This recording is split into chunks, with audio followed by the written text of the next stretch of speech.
s'appelle le discours sur l'origine et les fondements, comme si l'origine et les fondements, il fallait en remettre une couche pour expliquer pourquoi il y a de l'inégalité parmi les hommes. D'abord, Rousseau n'est pas un philosophe français comme il est dit, mais un citoyen de Genève. Et Genève, à l'époque, est une république indépendante. On dirait que c'est un Suisse. Et c'est un Suisse qui a été formaté par le calvinisme. Donc, c'est pas un catholique.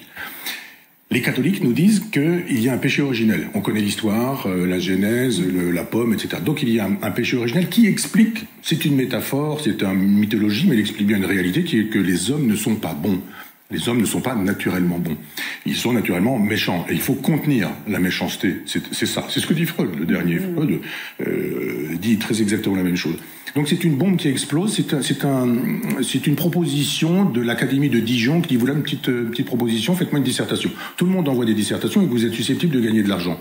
Donc c'est richement doté, ce genre de choses.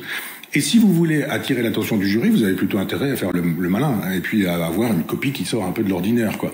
Et là, il nous dit, l'homme est né bon, et c'est la société qui l'a rendu mauvais. Et on se dit, mais c'est une révolution totale, c'est très, très anti-péché originel.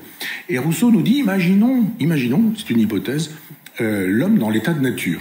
Puis cette hypothèse, ça se vérifie. Puis à un moment donné, ça devient une vérité. Et puis au bout du compte, il s'auto-hallucine en nous disant que naturellement les hommes étaient bons et que quelques-uns ont commencé à construire des maisons avec des jardins, etc. Et il nous dit, le premier qui s'avisa de dire ceci est à moi, c'est-à-dire à mettre des barbelés et à dire ça c'est à moi, a créé la société et c'est là que le mal est arrivé.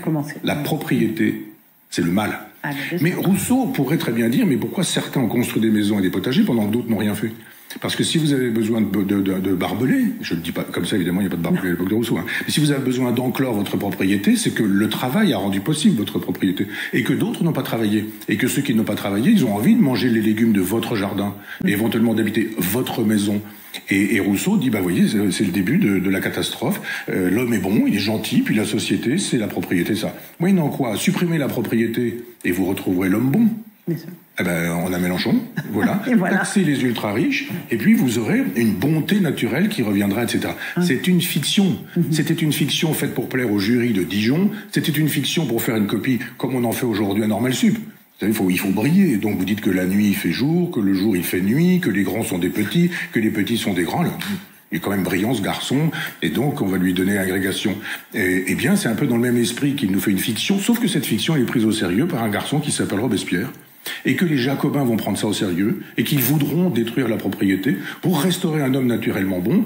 Et Rousseau nous dit par la suite, si vous voulez vraiment rendre l'homme bon, il y a le contrat social, et il nous explique ce que c'est que le contrat social. Puis après il dit, mais enfin ça reste une fiction, parce que les hommes étant ce qu'ils sont, il faudrait que ce soit tout petit pour que ça marche, etc. Encore une fois, Robespierre prend ça au sérieux, et nous avons aujourd'hui des robespierristes au petit pied. Exactement. Qui pensent que discours sur l'origine et les fondements de l'inégalité parmi les hommes et parole d'évangile, non, l'homme n'est pas naturellement bon. Et je dis souvent, un antidote à Rousseau qui est Pascal, et Pascal nous dit que le cœur de l'homme est creux et plein d'ordures.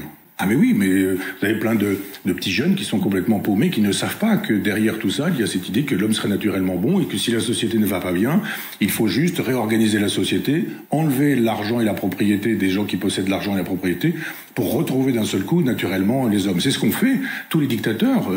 Lénine le pense, Staline le pense, Pol Pot le pense. Vous détruisez tout le monde, vous mettez en prison les gens qui ont des lunettes parce que ce sont des intellectuels, et puis vous allez voir une société régénérée avec un homme nouveau. L'homme nouveau, c'est ce que proposent tous les philosophes des Lumières.